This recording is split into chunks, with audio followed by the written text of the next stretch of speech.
Hello everyone, and welcome back once again to Eerie Narratives. If you're new here, make sure to hit the subscribe button and turn on the bell icon so you don't miss any terrifying stories. Tonight's story comes from the shadowed corners of an old American university, where the past refuses to stay buried. This is a true story, or at least that's what the person who lived through it claims. Put on your headphones, dim the lights, and let's begin. It was midterm season at a fictional university in upstate New York, Riverside State University. You know how those days are: endless coffee, sleepless nights, and that constant fear that maybe this time you might fail. I was in my junior year, majoring in history, and the next morning I had an American literature midterm. My practice quiz had already gone badly, so every minute mattered. The main library closed at 10 p.m., but the old lecture halls in Emerson Building stayed open until midnight. Emerson, built in the 1920s, dark wooden walls, creaking floors, tall arched windows, staring out over the lawn like empty eyes. During the day, the building was full of students, but after 9 p.m., completely deserted. That night, I arrived around 7:30. I chose room 214, a large lecture hall meant for nearly 100 students, but completely empty at that hour. I spread out my books, opened my laptop, and started studying. Time seemed to disappear. 9 p.m., then 10:30, and suddenly the clock read 11:45. I was almost done. Just one chapter left. The building was utterly silent. No footsteps, no doors closing. Then I heard it. A faint sound of sobbing. At first, I thought it was coming from outside. But no, it was inside the classroom. I froze. My heart began pounding. I slowly turned around. Empty chairs.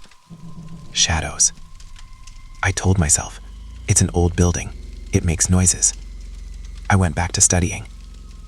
But the sobbing grew louder, closer and closer, as if someone were sitting in the row right behind me. I spun around. Nothing. Hello? Is someone there? No response. And then I saw her, sitting in the last row, head lowered, shoulders shaking, long black hair falling across her face, an old floral dress torn at the edges. I couldn't move. "Ma'am, are you okay?"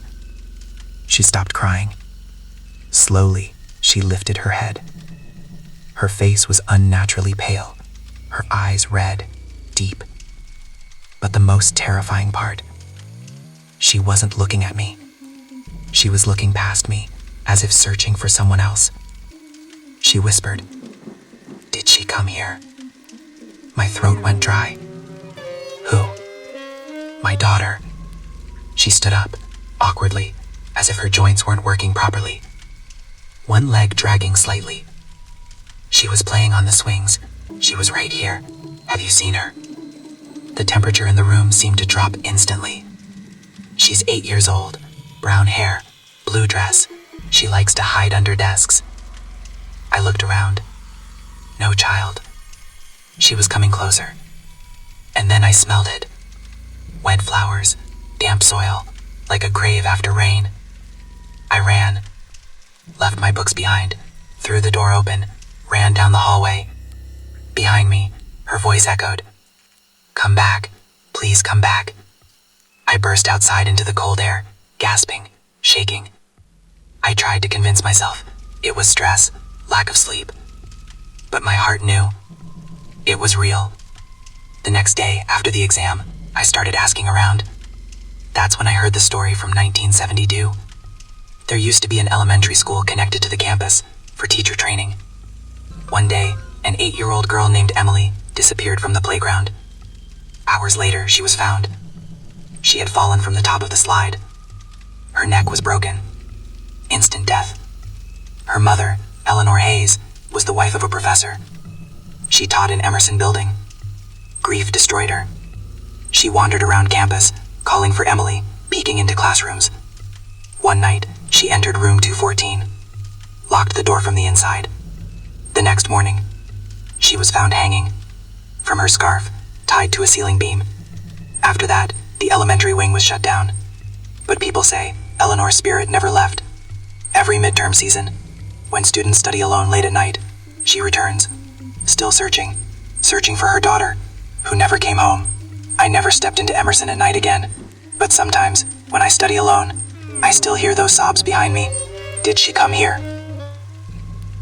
If you've ever had a similar experience in an abandoned building, or if you know a scary story from your university, write it in the comments. I read them all.